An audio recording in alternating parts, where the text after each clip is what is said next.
Welcome to the Human Capital Innovations Podcast, your go-to source for personal, professional, and organizational growth and development. We hope you tune in often for all things people management, organizational development and change, organizational leadership, and social impact related. Maximize your personal and organizational potential with Human Capital Innovations Podcast.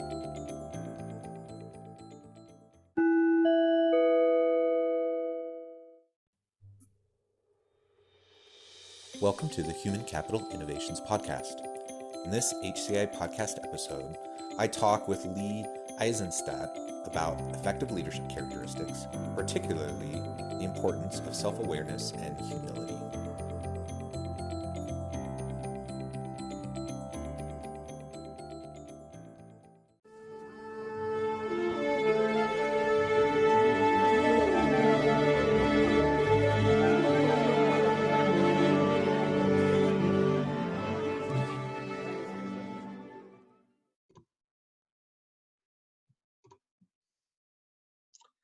Hello, Lee Eisenstadt. Welcome to the Human Capital Innovations Podcast. It's great to have you with me today. Thanks a lot, John. I'm glad to be with you. I'm so excited to have the chance to talk with you and explore some important topics.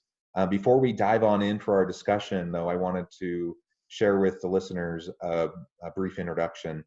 Lee Eisenstadt brings more than 35 years of diverse leadership, finance, and operations experience to the clients of the Leading with Courage Academy. The CFO of SC Johnson has described Lee as a well-rounded businessman because he's worked for more than 2 companies in more than 2 functions in more than 2 countries. Lee focuses on helping individuals and teams in employee and family-owned organizations realize peace of mind and confidence from being more effective leaders and managers. This is accomplished with the leadership workshops and assessments and a process for succession planning offered through the Leading with Courage Academy, which are based on his 4th book, Leading with Courage, The 9 Critical Behaviors of Effective Leaders and Managers, published in June of 2019. Prior to founding Leading with Courage Academy, Lee was a founding partner of L. Harris Partners, LLC, during which he surveyed and interviewed several thousand clients and professional service firms. He has been a chief operating officer of a top 5 and a top 50 CPA firm, and Lee spent the majority of his career, 22 years, with SC Johnson family of companies, including the consumer products company, the SC Johnson Family Office, and Johnson Outdoors, Inc., in the US and Western Europe, frequently as the right hand to the leader of the division, subsidiary, or country in which he was assigned. During his 2 European assignments with SC Johnson, Lee lived and worked in Paris, France for 5 years and had responsibility for finance, accounting, logistics, IT, and customer service in 5 countries within the European Union. Lee also spent 6 years with Baxter International, Inc. in various finance and accounting positions. What a tremendous background. I'm so pleased to have the chance to talk with someone with your depth and breadth of experience in so many different places. Well, I'm glad to be here, John, but in listening to that, I see I've got to shorten it up because now there's no time left to talk about anything else. No, it's wonderful. And it's great for the listeners to have a sense of your expertise, but also, like I said, your both your depth and your breadth of experience across functions, across organizational types, and in different countries. I mean, frankly, that's the world we live in. We're in an incredibly interconnected, globalized society, and businesses have to learn how to function effectively in a globalized space, and we need to be able to help leaders function within diverse organizations and operating across time and place. And so I think it's a tremendous opportunity to talk with someone with your background. It is a real differentiator, I think. Often we run into people, I run into people that you think are in organizations that are going to be very well-traveled, very diverse. And many of them haven't even traveled to Europe, more or less worked there, for example. The other thing it did for me is I don't just have to say, gee, I understand business and I understand different business models. I've got the background that proves I've done it. So, for example, my time in Europe, there were 5 countries that I was responsible for and 5 different business models. Yeah.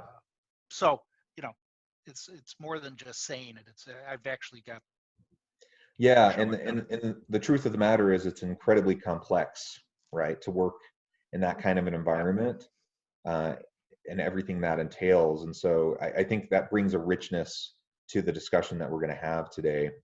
And one of the things I hope we can discuss is your Leading with Courage Academy and your book Leading with Courage.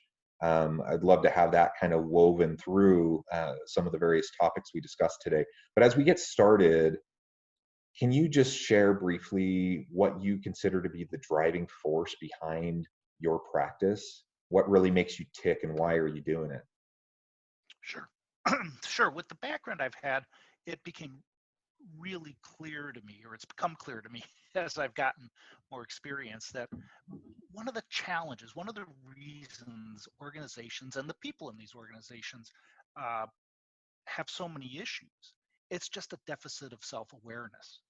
And if we can work on improving that, we would go a long way to just having better relationships. You know, a lot of the problems that we have today, and I can give you really 2 quick examples of how one is where I've benefited from increasing my self-awareness, and it was really the impetus for the practice. And the other was just a client that is a great example of a lack of self-awareness. In my case, I went to something called Center for Creative Leadership, which if any of your readers, listeners know about it, it's a very intense self-awareness program on leadership. I came out of it at the end and they said, if you want to get where you want to go, you've got some blind spots and you're going to have to get over them. And the biggest one was I was not comfortable talking about myself. Many finance people are this way. They think it's shameless self-promotion. I won't bore you with what all I did, but I started talking to a lot more people about my interest, which was an assignment in Europe. I had never said that. I just thought if I did good work and provided good service, it would happen.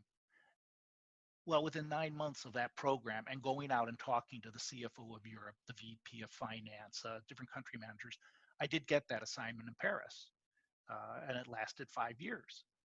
So if I hadn't become self-aware of a blind spot I had, being comfortable talking about myself, a game-changing, life-changing experience wouldn't have happened for me and my wife. The other example Can I was, just yeah, note something there? I think that's great. Not only did you touch on the importance of critical self-reflection and self-awareness, that's I think that's an essential part of effective leadership. Um, but you also talked about how you then communicated your desires to others around you. The truth is, most organizational leaders, not all, but most, want to empower their employees. They want to give opportunities. They want to help people succeed, but they don't have a crystal ball and they don't always know. Organizations and leaders should proactively seek out that kind of information. They should try to understand their employees and they should try to try to keep their finger on the pulse of their employees.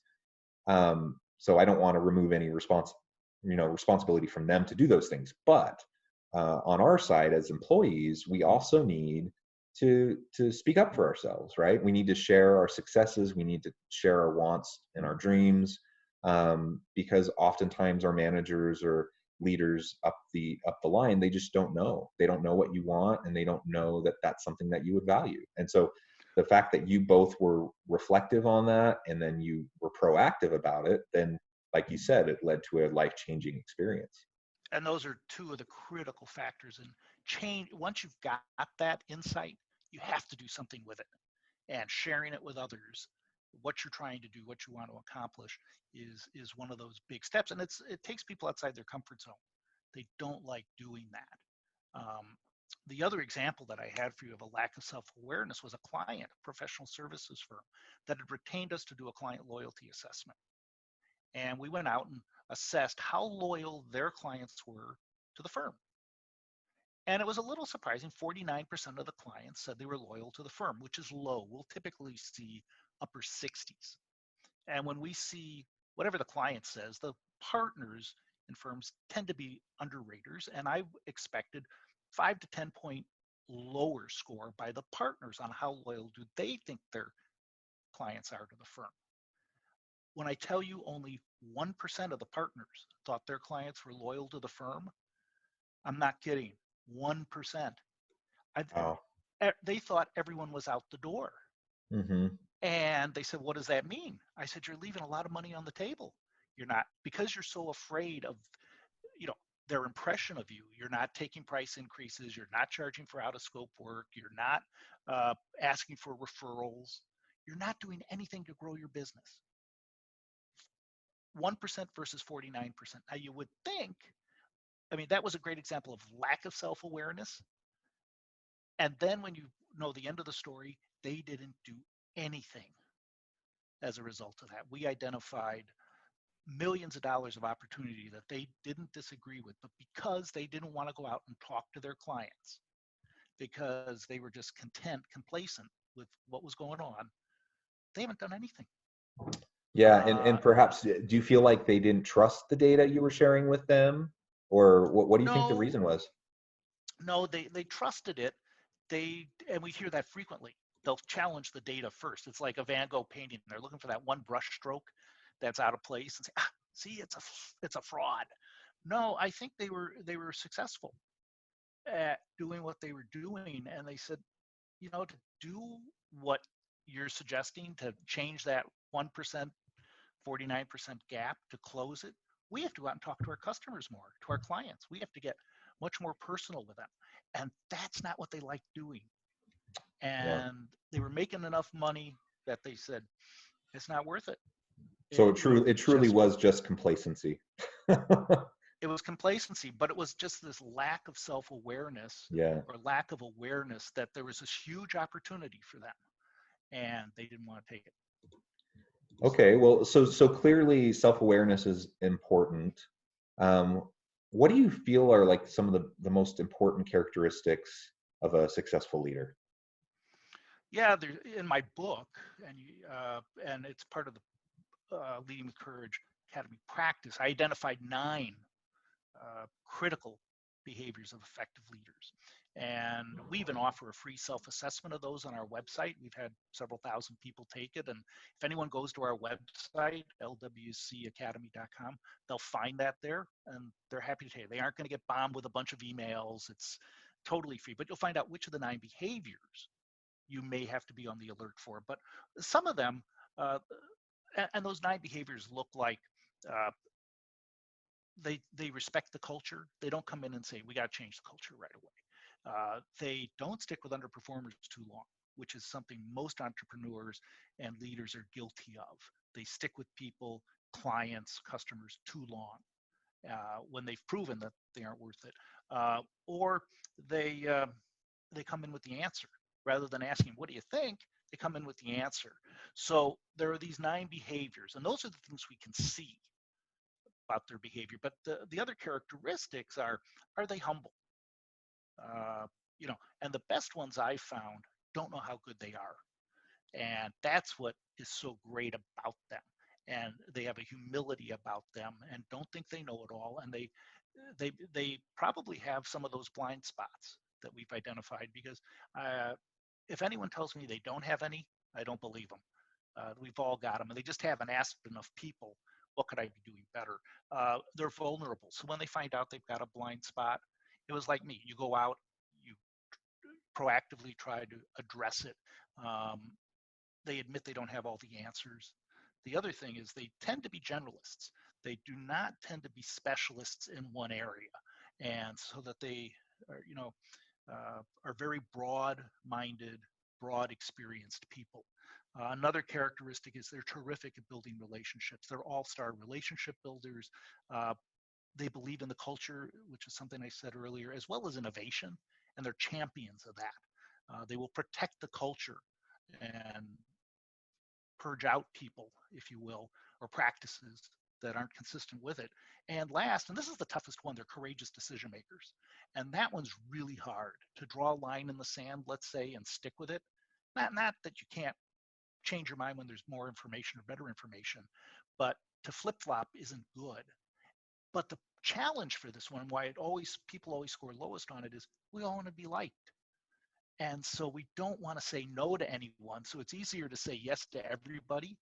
But can assure you, most people would rather be disappointed that you said no than surprised that you don't follow through on your commitment.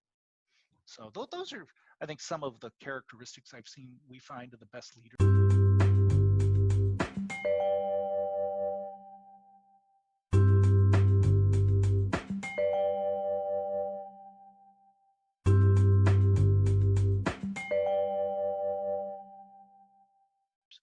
Yeah, that's a great list. Let's drill down a little bit on the I would term it, I've phrased it as intellectual humility. And you said a couple of things related to that, that they didn't think they had all the answers, so they would seek input, right? That they were humble, and that they didn't think their ego wasn't so big that they, were constantly parading themselves around as as the person with all the answers, right? I think that's so important for organizational leaders, really at any level of the organization, for a number of reasons. One is simply no one individual person has all the information, right? And so whether think they do or not, they don't. And so when you get someone who just makes snap decisions on things, without seeking the input of others in their team, without uh, searching out expertise where appropriate, without getting supporting data. When you have people making decisions that way, it doesn't show their humility. They tend to make bad decisions, and it can harm a lot of people. So there's that, in terms of the quality of the decision making, there's that problem. But in terms of empowering your employees, engaging your employees, and helping them feel bought in to your vision and mission of what you're trying to accomplish, and feeling, and having a positive, sustainable culture, helping them feel heard, in terms of your employees and how you manage them, it's so vital that you do that.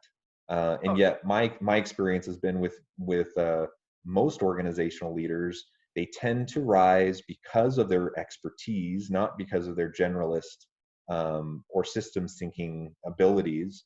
And they tend to rise because of their confidence and because of their assertiveness.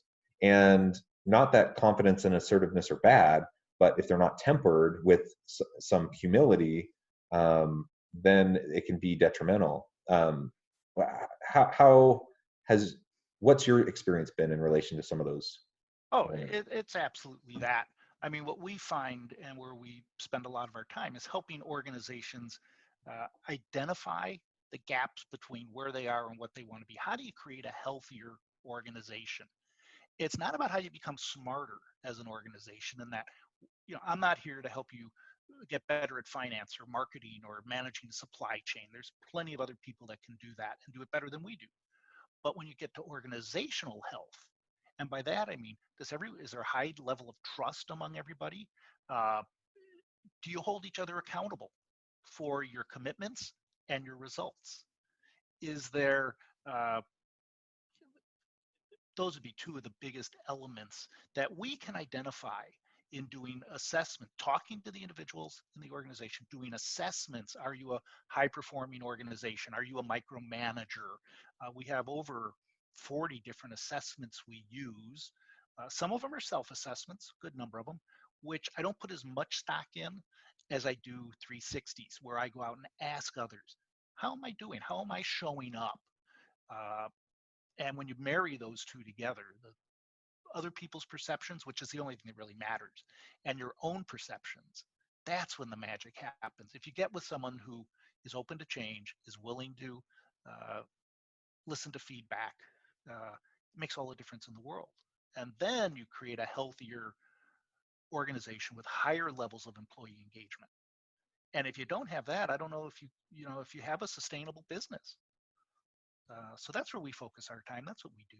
And Yeah, well, I totally agree. I don't think you do have a sustainable business when that's lacking, um, because you just have employee churn, right? And in the COVID-19 world, where we have crazy high unemployment and just all of the uncertainty, we don't have the same labor market strain that we did even 2 months ago. But for the most part, we've in over the last certainly over the last 5 years or more, um, it's been a really hyper competitive labor market. It's been hard to get good people, and so you can't just churn through people. You can't afford to do that as an organization, and for a variety of reasons, that's not a sustainable model.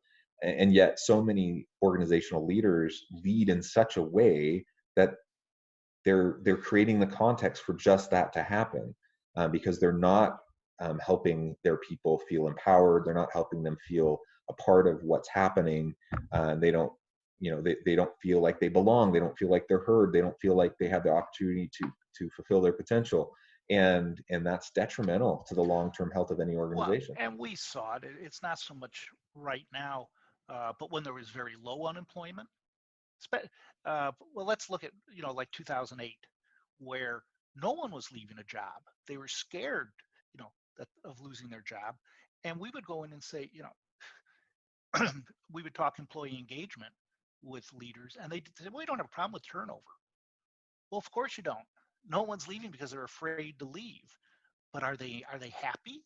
Are they productive? Do they want to be there? And it's the same today. And what happens once things, like in 2008, once the recession starts to so once we start to get out of that, then people do have options, and they're going to remember how they were treated. Well, um, they'll remember that, but then they also say, well, it's like a lot of things. It's the pain of change to go to a new employer is much greater than staying here. I may not like it here. I may be treated like a farm animal, but I don't know what the grass isn't necessarily greener. We have the same issue going on today. You have a workforce that's remote, that is, you know, you can't check on them that easily. And if for you to say, oh no, we don't have turnover, well, one, people are just afraid of losing their jobs again. And you can jump from one place to another, but the grass isn't greener, it's probably just a different shade of brown. And you're much better off investing in employee engagement and improve their productivity, improve how well they innovate. Are they a team? Is there trust among all of them? And that is all proven. That isn't something new we're bringing to the market, but we do have tools that help folks with that. But it's surprising how most leaders don't want to. It's like grabbing the third rail. They just don't want to know the answers because they know if they ask the questions, they're going to have to do something. And not yep. doing anything with the data is worse than just even not asking.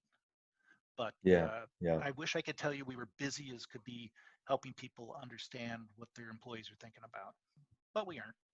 We got capacity. Yeah. Yeah. And I think it's the age-old problem of organizations. It's not unique to a recession or a global pandemic. When the economy's good, when the economy's bad, all organizations need to be focusing on these things. And sometimes they just feel like they have more budget or more time to attend to it. Um, but it's always an issue. It's always a challenge, and organizations need to be thinking. If they're trying to think in terms of long term sustainability and long term strategy, they need to be considering these Well, questions and being proactive. and when times are good, they say, "Oh, there's money available for this," and so or we don't need to do this right now, leadership development. And when times are tough, they're saying, "Wow, the budget's tight. We can't afford it." Right. And Right. my peers are all saying, "No, now is the time to do it. Now is when you need it probably more than ever." And it's a shame. I mean, I've got one client who was supposed to do a strategic plan this June in a few months. And I got a note from them just last week saying they've put that off for a year because the environment is so, you know, uncertain right now. And I'm going, no, now is when you need to do that strategic plan. Maybe it's not a 5-year plan, maybe it just be a 3-year plan. But to not do one is such a huge mistake. But they, you know, are going to do what they want to do. I can tell them, I can tell them the best advice would be do something now. A poor plan, I'd rather you do the plan and execute it poorly than to not do any plan and just kind of drift along. but Yeah. they, you know, Yeah. Well, good. In the last couple of minutes we have together, maybe you can just share a little bit of what you're currently working on and what you're excited about.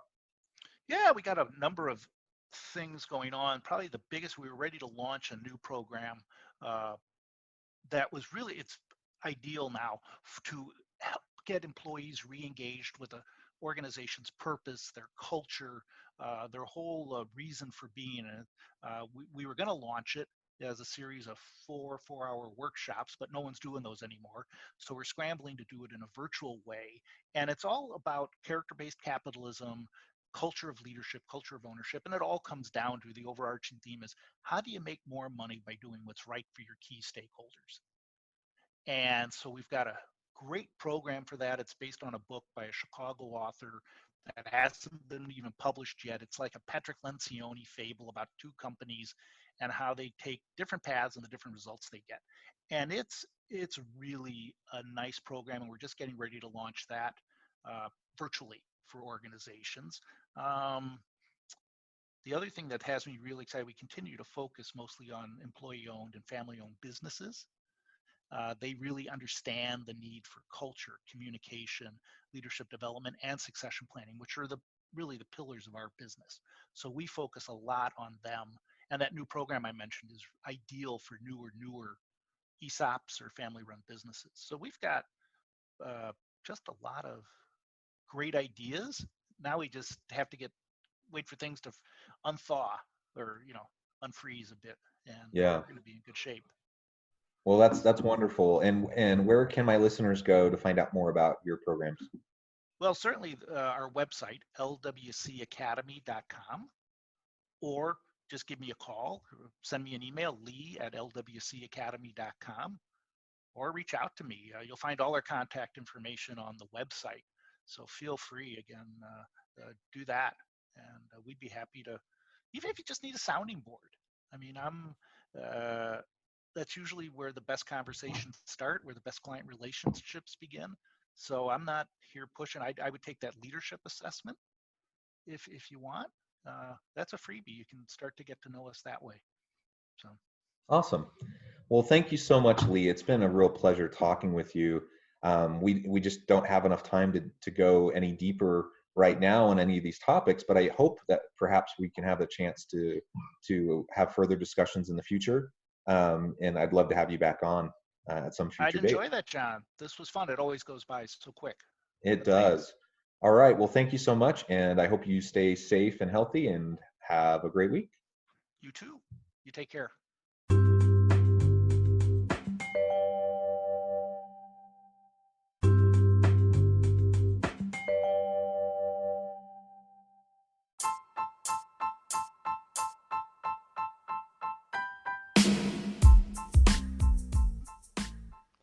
We are excited about the launch of HCI's new magazine, Human Capital Leadership.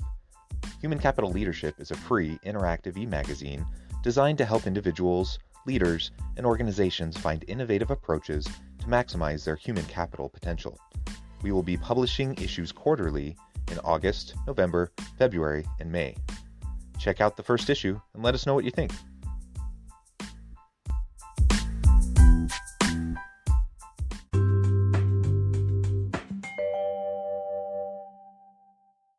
Thanks again for joining us for this episode of the Human Capital Innovations Podcast.